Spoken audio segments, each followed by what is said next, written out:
我家长做的是我家父辈家人的做我对呀，被自个做的是我，原来没有家长妈住，我家养做个黑做给我来当地，我被我养对做对到那个公路呗，还我家长个帮助个，那我是不是当大有了我，个花都做个也领导家个都教都班。các khi dâu ký có sao thì mua nhận nát sự các cầu lúc sửa kiểu bê lưu trừ chưng kiểu chưng hơn tạo tây của anh như yêu bê các châu bê mua dâu ký châu có bê các châu bê kế chỉ sự có lúc bê thọ amen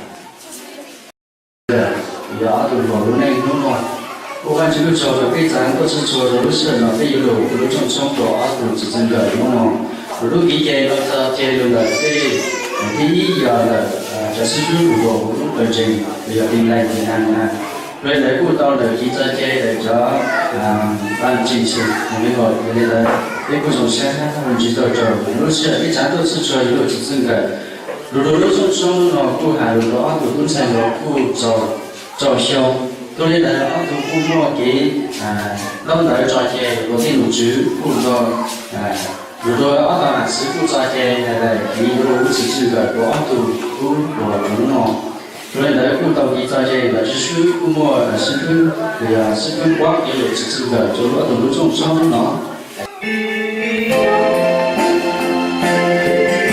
xin chào mời đến cùng tân ca 364.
chào sư có sơ quản nhiệm chi hội đại hai bên đứng lên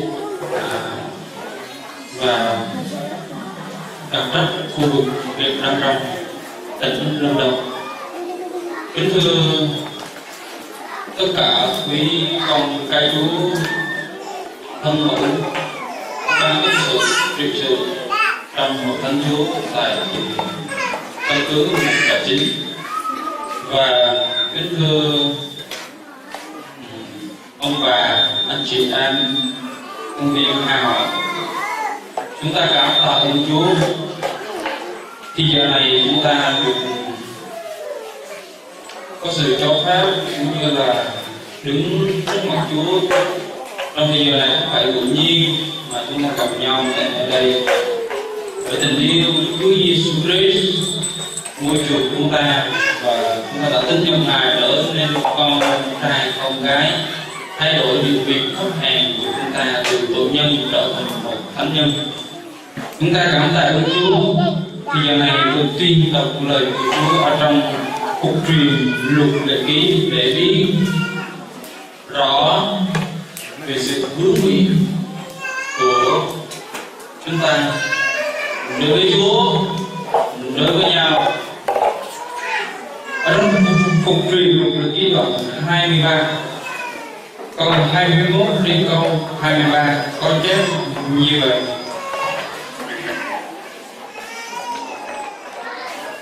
khi hướng nguyện với Giê-hô-va Đức Chúa Trời điều gì thì anh em đừng chậm hòa nguyện. Trước sự hiện diện của Đức Chúa Trời, Đức Chúa Cha, Đức Chúa Con và Đức Thánh Linh hướng nguyện với ai? Hướng nguyện với Đức Chúa Trời, hướng nguyện với Cha, với mẹ, phải không ạ? Rồi hướng nguyện với Hội Thánh. Ở trong Thông Minh Luca đoạn 16 câu 10 chép: ai trung tín trong việc nhỏ thì cũng trung tín trong việc lớn, còn ai bất nghĩa trong việc nhỏ thì cũng bất nghĩa trong việc lớn.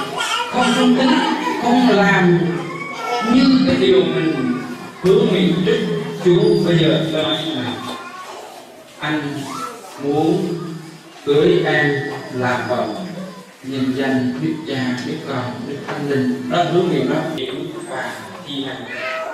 Vì chính những anh em đã từng thầy hứa với thầy và tôi xin giải thích một vài vấn đề về sự hướng nguyện của Chúa. Hai cô cậu đề hai bài nên cũng nghe tới sự hướng nguyện bao gồm. Rồi cô thì sao? Nói anh nhận em nhận anh là chồng đó này, nhưng danh Đức Cha Đức Con hướng nguyện chúng ta sao? Không trung tín. Câu cái Thánh chép như thế nào? Cái đó Đức Chúa Trời, cái gì ra từ miệng của chúng ta rồi Đức Chúa Trời sẽ đòi lại. Nếu mà chúng ta hoàn nguyện, vội hoàn nguyện, chúng ta nghĩa là không phải làm trọn phận sự của chúng ta phải làm trọn trách nhiệm bổn phận người vợ người chồng. Đàn ông thì làm gì?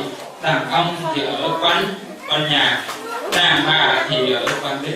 Nghĩa là đàn ông trách nhiệm là đồng áng làm việc này việc kia.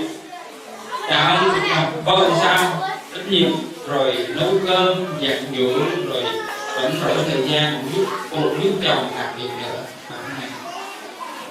Chúng ta phải làm việc mới có ăn, không phải luôn nói vậy phải không? Rồi sao nữa? Không có cái gì thực tế với mình há miệng mình ăn thôi, phải làm được mới có cái thánh chắc trước rồi trong sáng ký phần này. Rồi như thế nào nữa? Lời Chúa dạy chúng ta phải làm,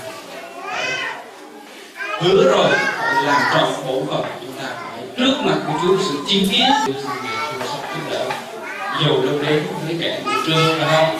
Sang đâu đến với kẻ say sưa. Hôm này không bao giờ có sang có dầu với người say sưa ngủ trưa đâu, phải không? Nên là hai vợ chồng trước sự hiện diện của Chúa Trời ăn ngôi.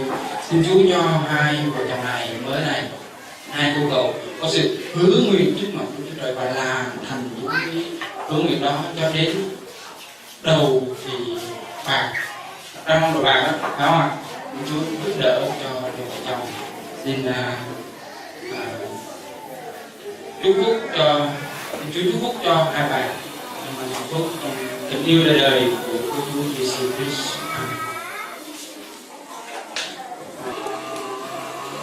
Trước sự hiện diện của Chúa, sự chứng kiến của hội thánh và hai học Cậu Phóng và cô Mai có quyết định giữ trọn lời hứa để tiến đến lễ thành hôn theo sự hướng dẫn của Chúa và sự sắp xếp của gia đình hai bên. Có gia đình hai bên không? Đã có. Chúa và sự chứng kiến của hội thánh và hai họ Cậu Phong và cô Mai có quyết định giữ trọn vẹn lời hứa để tiến đến lễ thành hôn theo sự hướng dẫn của Chúa và sự sắp xếp của gia đình hai bên không? Dạ, chúng tôi xin cảm ơn của Chúa. Xin hai bên, bố mẹ của hai bên đứng lên. Bố mẹ con trai và con gái đi lên. Xin hỏi, trước sự hiện diện của Chúa cùng sự chứng kiến của hội thánh hai họ, quý ông bà có hứa chấp nhận và sắp xếp việc thành hôn cho hai con mình được theo sự hướng dẫn của Chúa và hội thánh không? Dạ thưa chúng tôi xin hứa. Rồi, cảm ơn ngồi xuống. Rồi ngồi xuống.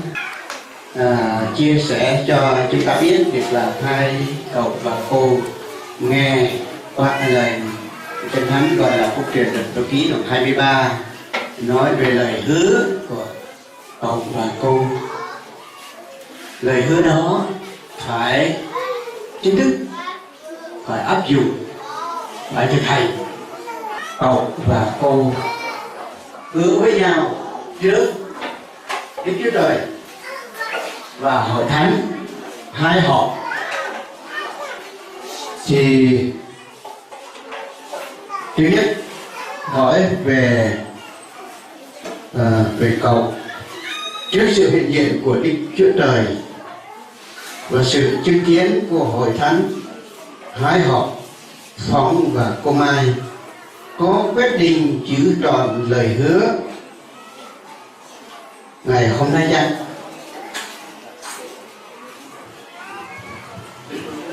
Chúng tôi cảm ơn.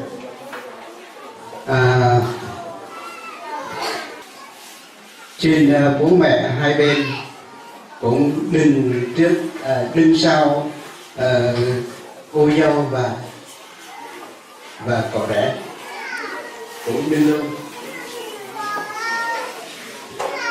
Có phải hứa rằng dù gặp cảnh thuận hay nghịch, dù hay nghèo, lành mạnh hay đau ốm, cậu vẫn yêu thương vợ, sát son, ăn ủi, chăm sóc cô, tránh xa mọi cám dỗ có thể xảy đến, ăn ở trọn tình vẹn nghĩa với cô cho đến trọn đời chắc? Tôi xin hứa. Cảm ơn. Tôi xin nhân danh Đức Chúa Cha, Đức Chúa Con, Đức Thánh Linh. Amen. Tôi xin hỏi cô, có phải cô hứa rằng sẽ vâng theo mạng lệnh Chúa, mạng lệnh của Chúa để có đời sống gia đình cách thánh khiết, cho dù gặp cảnh thuận hay nghịch, giàu hay nghèo, khỏe mạnh hay đau yếu, cô vẫn một lòng yêu mến cậu Phóng, vui vẻ làm người an ủi, giúp đỡ săn sóc chồng mình, một lòng ăn ở tròn tình vẹn nghĩa với cậu cho đến trọn đời cha.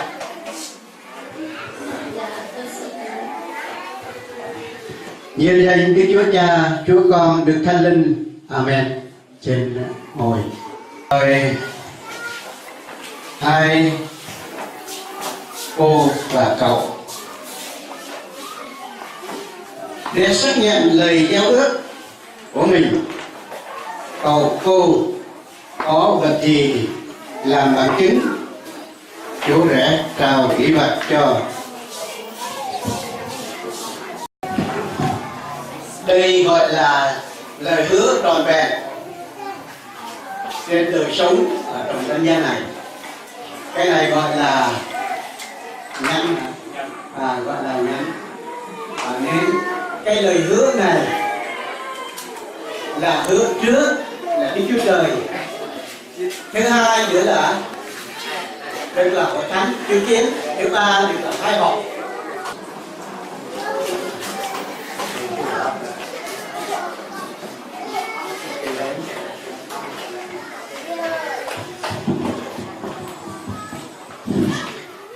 Đây là lời hứa của hai cậu và cô.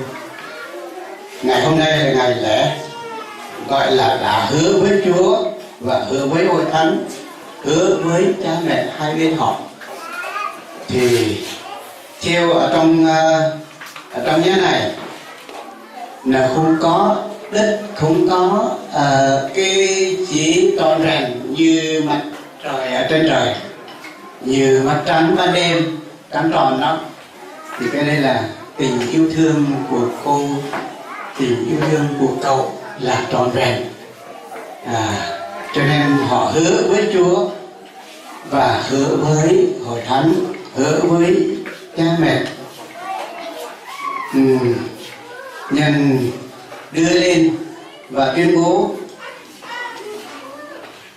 tức là người trai nói thế này, nhân này,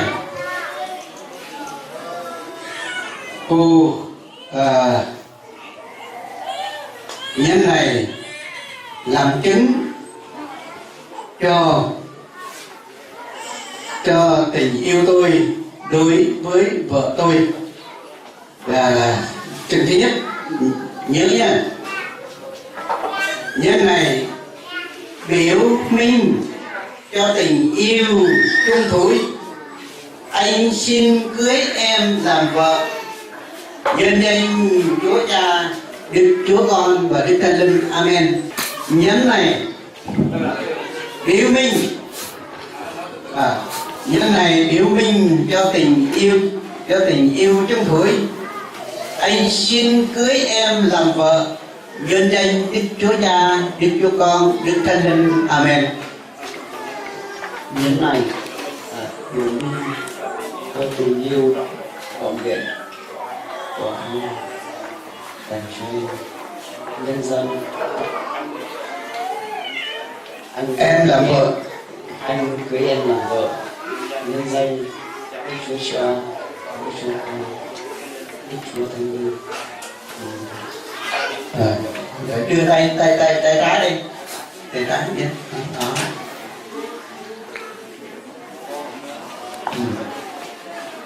Cô nữa, rồi cô lấy cái nhang rồi đưa lên cho em nhé.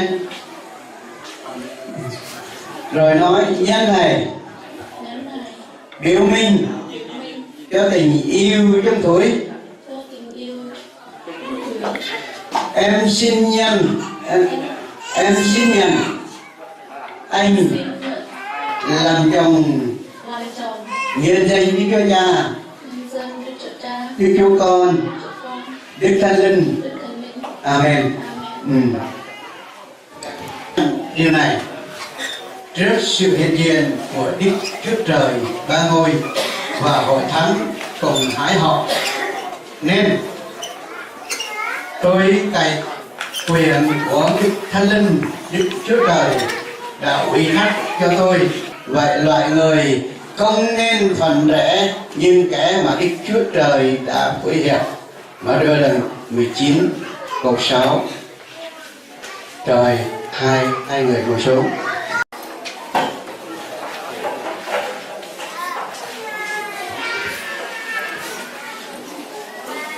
Kính lạy Đức Chúa Trời là Cha của chúng con, là Cha yêu dấu của nhân loại ở trái đất này.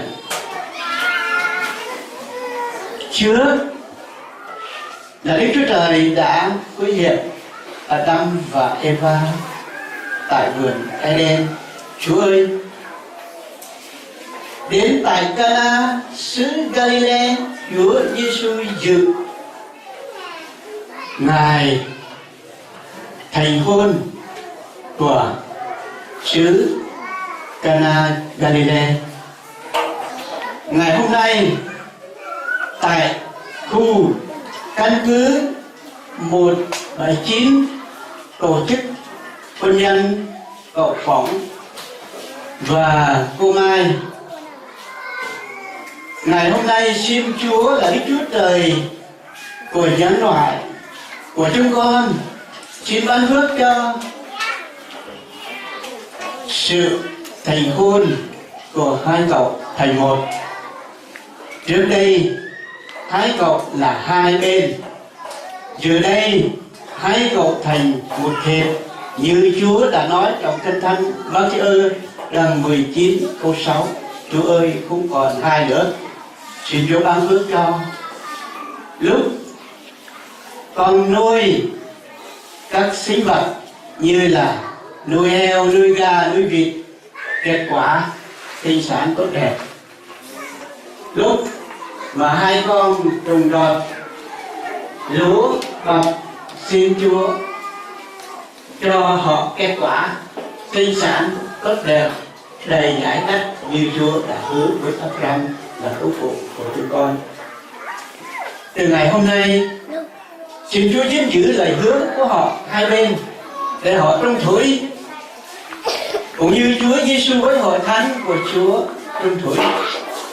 Chúa Giêsu hy sinh về hội thánh của Ngài bởi vì tình yêu của Chúa Giêsu đối với hội thánh của Chúa.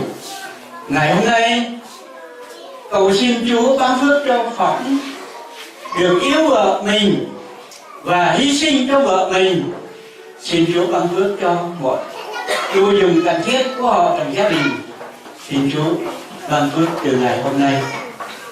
Chúng tôi thánh tâm cầu nguyện nhân danh Đức Chúa Giêsu Christ. Amen. Bây giờ từ ngày hôm nay thì con gái với lại con trai này là con của tôi, là không còn hai nữa, là một. Khi đi đường, con gái đi trước rồi con trai theo sau, rồi con trai đi trước rồi con gái theo sau, không còn hai nữa.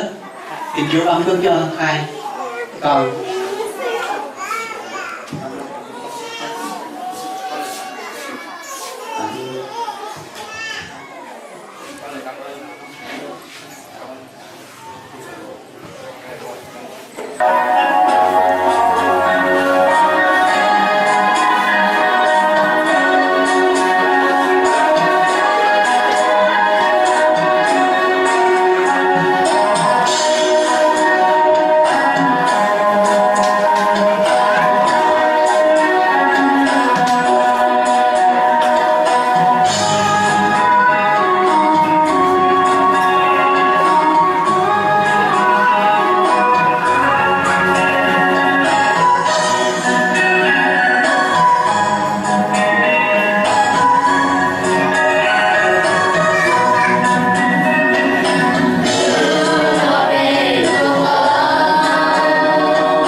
trong sáng là sự biết muốn khẩu đó từ là giờ đến cái đi lên trang lên từ lúc trường ha mà cho từ chỉ là phú khẩu đó từ lúc sẽ nó là thật chéo từ sẽ ok rồi thì cho sáng nó là giờ biết cái đi lên trang một từ một khẩu đầu với từ lúc sẽ đó từ lúc lên trang mà đi ở chơi được lúc sẽ nó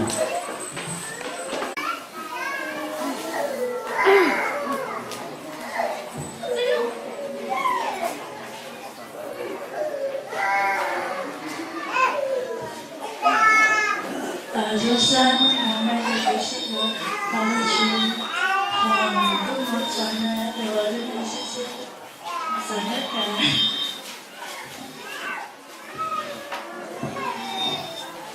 人生这个比的，查到那是不是他的，那是不跟我说的那那我那是现在，不是我也是不是考虑要考虑什么。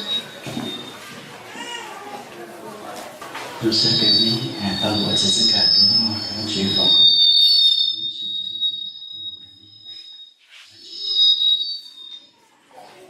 vậy tôi sẽ chú trẻ cho chúng ta nếu sáng nó làm gì thì tao sẽ không đào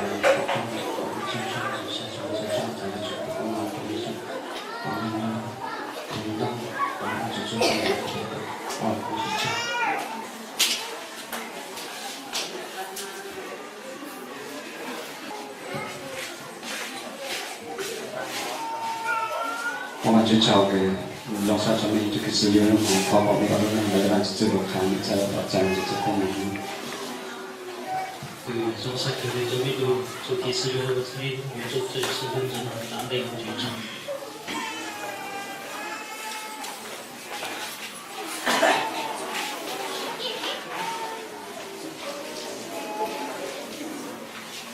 chúng con tình yêu thương của Đức Chúa Cha, ân điển của Đức Chúa Giêsu Christ là con Đức Chúa Trời, sự sống công việc một của Đức Thánh Linh ở cùng với hai cháu thành hôn ngày hôm nay và ở cùng hội thánh của Chúa tại 179 tại đây từ ngày hôm nay cho đến Chúa Giêsu tái lâm.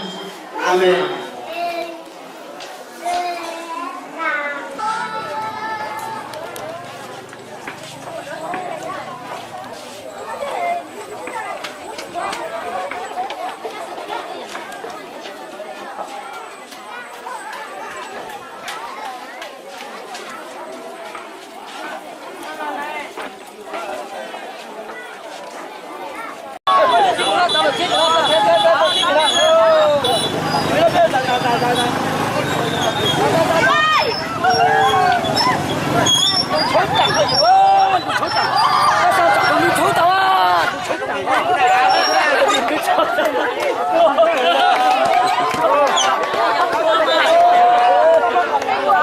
nó chắc khổ lọt chặt thế này.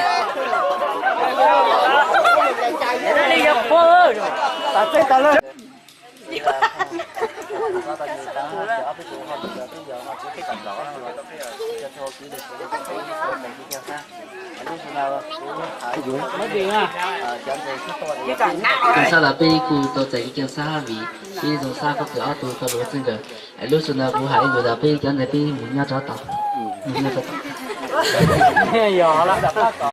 giờ lên nó tháo chơi trong thầy lửa tháo chơi chết chơi chỉ nhà bây trong xa cơ chào cứ các thầy bố cháu bây trong là chỉ cái tin này chào là sẽ bây trong thầy bây trong nó chút xa cứ nó là bây cháu tôi kèn đợi nó tuổi trẻ này giờ nó trong xa gần gọi là trong đợt này tôi tô cứ giờ hộp phong cứ các thầy phòng công mỏ bố cho nữ cứ nếu mình sao tao nữ tôi tá là sự tôi cứ có tôi tao tặng xe bố cho nữ lại phát chỉ cứ nó nói tao mới cho nữ tôi tá là sự tôi có bố là cho đợi lúc vào lúc chế tao chạy cho cái xa lù cứ lúc sau bé lúa lúc cái chạy chơi tao qua tao lúc này có bao lúc này nó có lù họ chơi lúc sáu ba mà lại tặng đây phát chỉ có chào cứ lúc sau bé cái chạy nó chạy tao muốn đánh chiêu tới cái phải là tao có phát số chế tặng đợi lúc sau nó màu họ bán có bé tao lúc cái chạy mà giờ hồ có lúc sáng nhà họ phát chỉ có chào lúc sau bé pi mà cho tao sáu mà trong đợt có tụi cho tụi ba bé còn lúc sau tụi chơi số luôn bị thọ này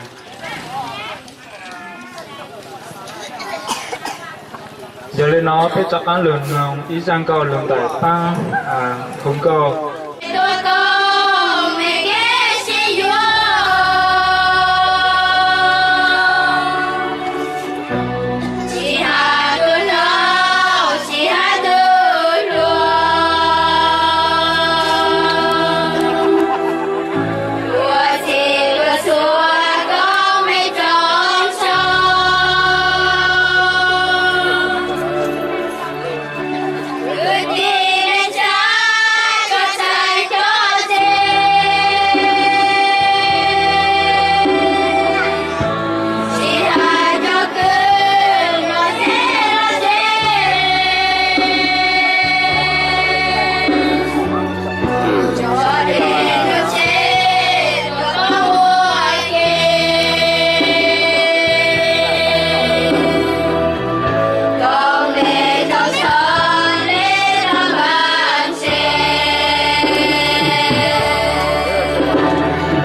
我早年被豆瓣主佢有豆佢摸幾路，還有豆佢摸飛起佢路佢個，佢個陣知道就啱路，又摸個nhau嚟講，nó có nhau lên đó, có陣phu bé mua chai mua nhom rồi thì trong từ từ, lúc sợ nó bé lớn ba, thông hát có trong trong rồi sau lên nó, chỉ là vì mua có lúc về chỉ mua có chút tiền lúc rồi chọn từ sẽ chiều bé cho đồ, bé lớn ba hồi có đi xa có ba cho bé, lúc sợ về bé rồi bé tụt pi hát tụt sau lại, có nhau trong trong đặc bé có chơi cho đồ lúc rồi, có ban của qua cái nào chỉ cha nào luôn này, nhà phải số của nhà chơi luôn luôn nhớ dây trong đại co vang chú, lúc sau sau nó bé mất trò trong đại co, bé lực còn lúc xa tổ chức xuống bê thọ, mình bé số.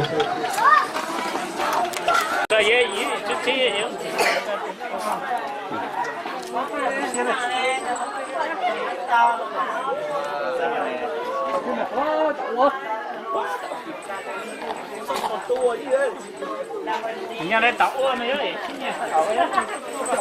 nhà sai tiền nhà sai à? Nhà sai tí cái rồi.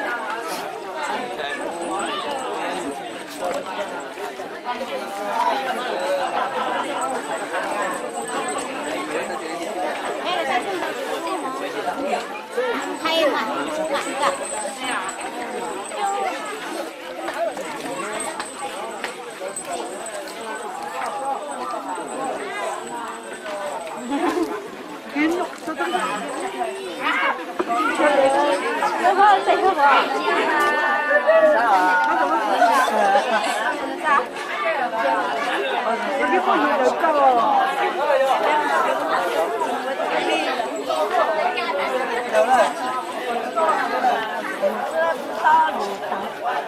Con mày con là chết gì ha?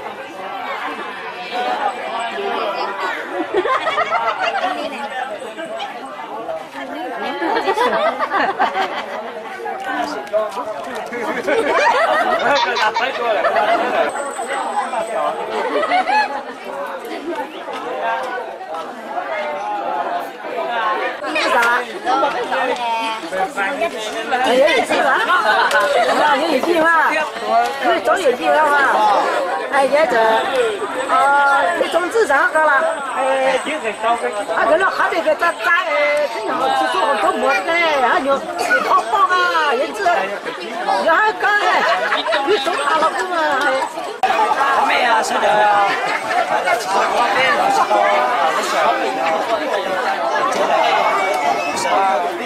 就我那几个这人，你找回去这个闹的，有时候或者有下路，做开的，你得了高头，不要，这个不要，别打过去了。搞不上。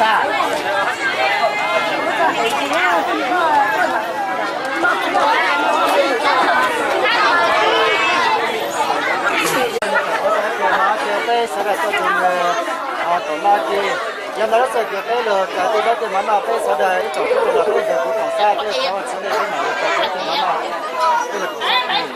nó chỉ kỳ là cái chỉ kỳ nhá còn một chút hơn thì nó mà vậy nó từ đó xa được cái là từ đó không được cái từ ba chỉ là cái tao mua cho mình khá to mình từ đó là ba chỉ là lên đó nó mà giờ to lừa chút to nên là ba chỉ giờ lên đó ba chỉ mình từ ba to cáiตัวmà được chơi tài cho cái tài không gì chỉ nua tiền cho không gì có tiền của nó chơi ba chỉ giờ đây ba chỉ lúc chơi chơi cái được tại từ đó từ mà nó ba chỉแล้วก็มาตามซาได้คิดต้องกินยงจริงจังต้องได้คิดแต่มองถ้าก็ต้องต้องมองจนแต่ตัวก็เป็นหมอแต่ตัวเป็นมองเขาอยู่ใกล้ๆนี่แหละเขาจะช่วยจะต่อได้บ้างใช่อันนี้ได้บ้างที่เราเจอก็รู้ใจตัวก็เป็นหมอนอนแบบนอนได้คำว่าจอมก็คือใจตัวที่จะของฟ้าตัวสิ่งไปขอมา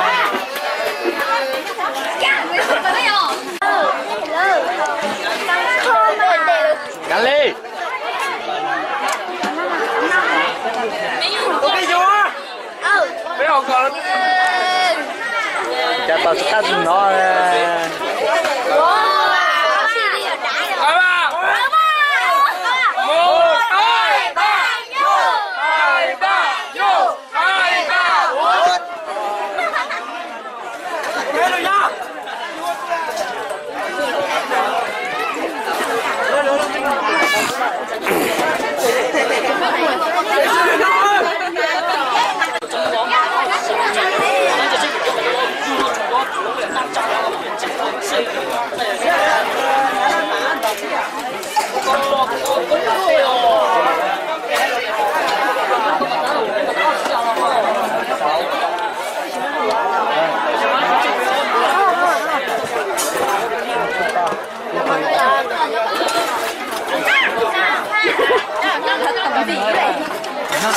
那我做的很老了。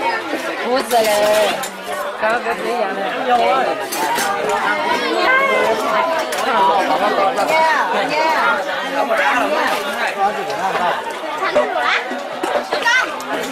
Mẹ đã tặng họ. Ăn con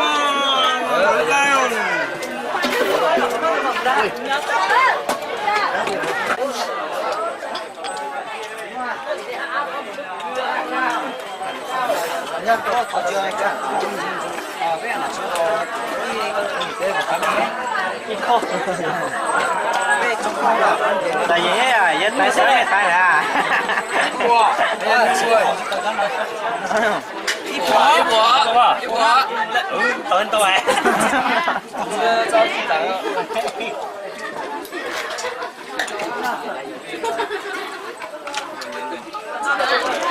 有什么味道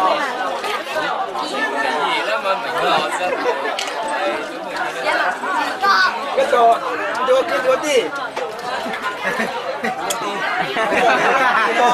anh tìm mày cứ rồi tiền số đại cái nào cái nào quá nào ở nơi gần sàn đó nó làm em nó nói một cái con sàn đâu á làm gì quá quá ra nó là bây giờ là con nó thích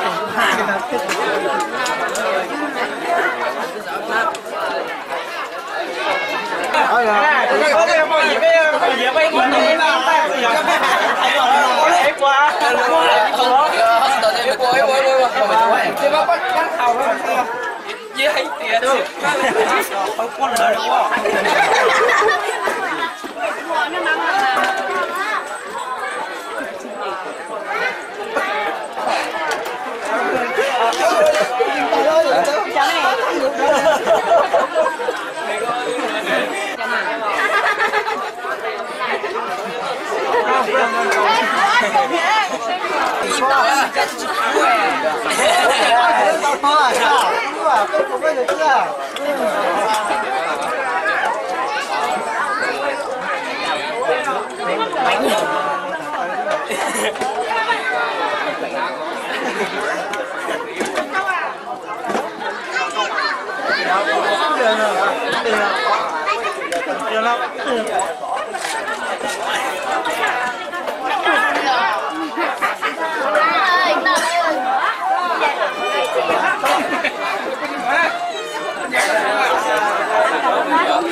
Chẳng rõ tiền rõ mà mà làm à chim rồi à chậm nhá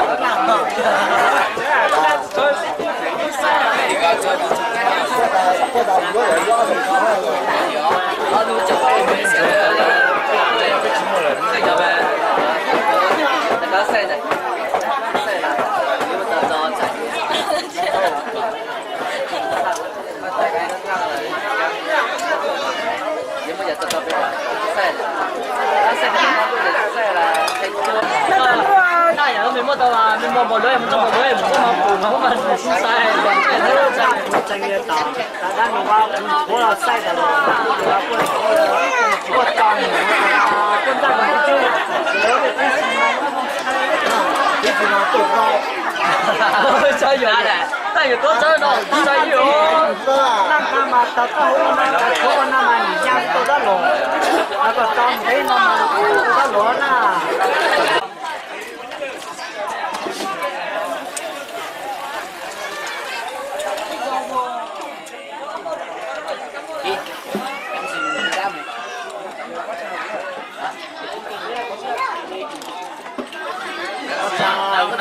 sinh tế giác là nó cũng đang xin dùng từ giác là dùng từ cua nó để nó mong gì à giờ bố dùng từ mẹ ta lâu đó giác này giờ